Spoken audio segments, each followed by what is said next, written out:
Bonjour et bienvenue dans Space, depuis le Centre européen des astronautes à Cologne, en Allemagne. Ce mois-ci, nous vous parlons de ça, Columbus, le modèle européen de la Station spatiale internationale, le Centre européen de recherche dans l'espace. Pendant ces 10 dernières années, il a été utilisé par les astronautes pour réaliser des expériences sur eux-mêmes, faire pousser des plantes et même développer de nouveaux métaux. Voyons ça de plus près.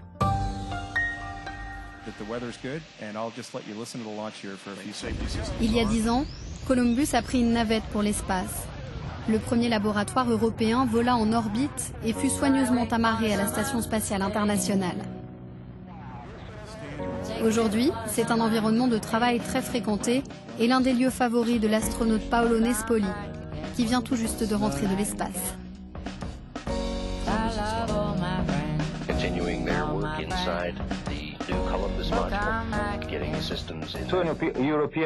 Pour un astronaute européen, c'est un peu comme à la maison. Par définition, quand un astronaute vole, il ou elle est responsable de Columbus, du laboratoire lui-même. Ce qui signifie qu'il doit l'entretenir, s'assurer que tout fonctionne. En 2008, l'astronaute de l'ESA Léopold Eyart a supervisé l'installation du module de 10 tonnes. Il nous montre ici la reproduction de Columbus destinée à l'entraînement des astronautes à Cologne. J'ai été chanceux de faire partie de cette mission et d'être le premier astronaute européen à entrer dans Columbus et à allumer les lumières.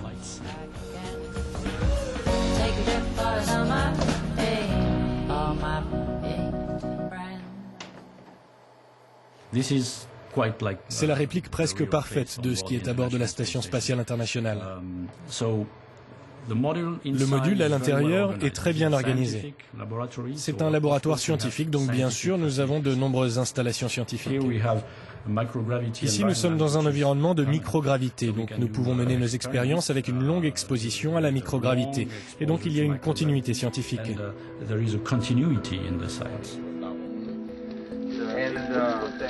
Être capable de réaliser et de répéter des expériences a produit des résultats révolutionnaires, comme cette recherche sur la réaction des plantes à la pesanteur.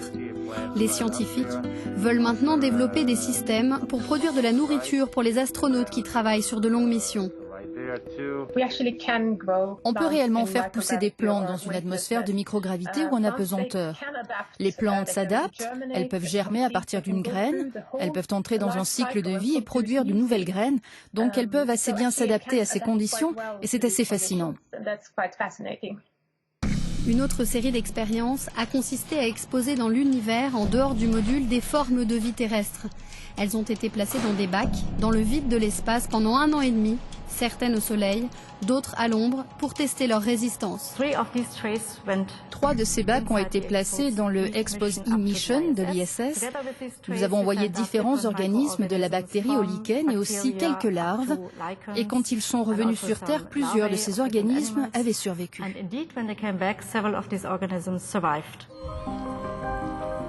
La Station spatiale internationale a commencé en 1998 avec le module russe Zarya et aujourd'hui elle possède des laboratoires scientifiques du Japon, de Russie et des États-Unis en plus de Columbus, de l'ESA. Les astronautes à bord suivent un programme chargé d'expériences, dont de nombreuses sur eux-mêmes. Ils testent comment leurs muscles, leurs os, leur sang et leur cerveau réagissent dans l'espace. L'une des surprises a été de voir que le cerveau des astronautes avait réduit son activité électrique et sa performance dans l'espace, sans que l'on sache pourquoi. Pendant ce temps, cette équipe a étudié la radiation, l'un des plus grands dangers pour les astronautes. Dosis 3D fonctionne depuis très longtemps, donc nous avons pu apercevoir des changements dans l'environnement en matière de radiation.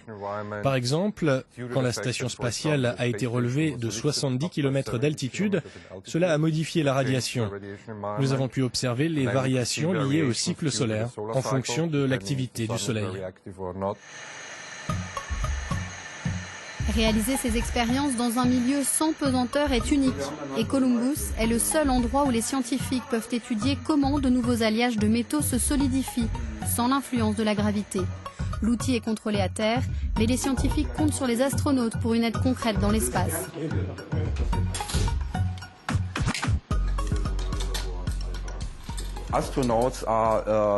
Les astronautes sont importants pour nous. Ils installent le matériel, par exemple, ils changent le système d'appareil photo. Pour certaines expériences, on a besoin d'appareils photo avec une grande résolution spatiale. Ou pour d'autres, on a besoin d'un grand nombre d'images à la seconde. Ces changements doivent être faits par les astronautes. La coopération entre les astronautes en orbite et les scientifiques sur Terre va se poursuivre et leurs recherches serviront notamment à l'exploration de la Lune et ensuite de Mars.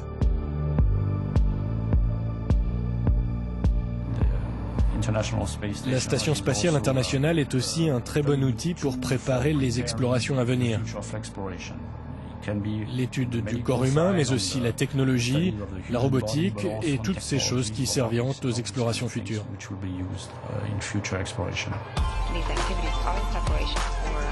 Les astronautes de l'ESA sur Terre et dans l'espace vont continuer à faire avancer la science depuis ce petit laboratoire.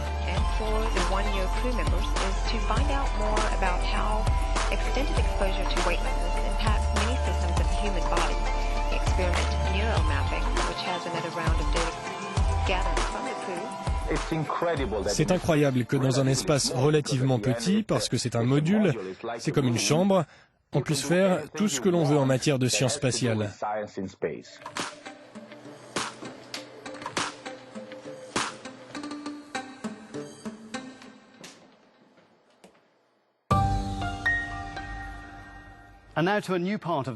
Et maintenant, voici une nouvelle partie de notre émission dans laquelle un expert répond à vos questions posées avec le hashtag AskSpace.